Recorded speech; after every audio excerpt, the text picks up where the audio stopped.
Key rail projects such as the bullet train to Singapore, mass rapid transit or MRT, and light rail transit or LRT will not be affected by a cut in government expenditure. Prime Minister Datuk Seri Najib Razak said the government was committed to transforming the land public transport industry in order to meet the goal of having 40% of commuters in Peninsular Malaysia using public transport by 2030. Even in these challenging economic times, we have structured a reduction in government expenditure such that it will not affect public service delivery. And the development projects under the 11th Malaysia Plan remains unaffected to safeguard welfare and well-being of the people. Therefore, key infrastructure projects such as the high-speed rail link to Singapore, the MRT and LRT are still going ahead according to schedule.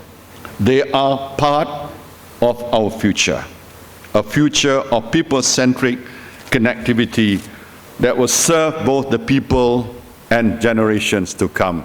In fact, they're part of the vision of the future of Malaysia. Najib said this when opening a symposium on land public transportation on Monday, organised by the Land Public Transport Commission, or SPAD.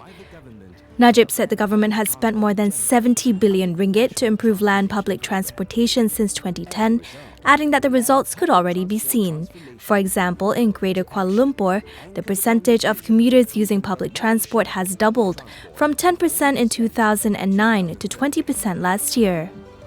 Customer satisfaction towards land public transport in Malaysia has also increased from 48% in 2010 to 74% last year, according to a SPAD survey.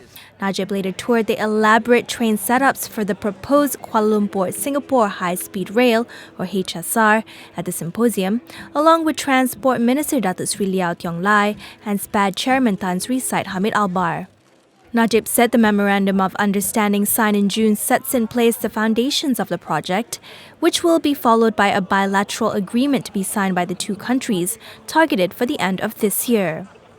Yeah, we're looking forward for them to participate in our open tender, because as you know, high-speed rail will be an international tender.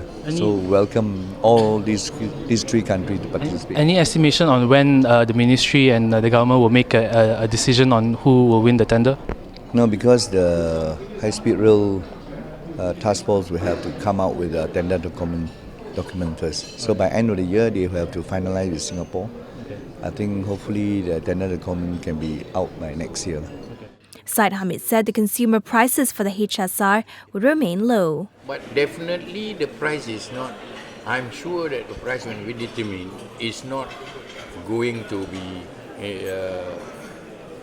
more expensive than the airline ticket. But we cannot determine now. It's too early because we have to discuss with Singapore, we have to discuss with everybody and taking into account all the things. But it would be something that I think people can afford to pay.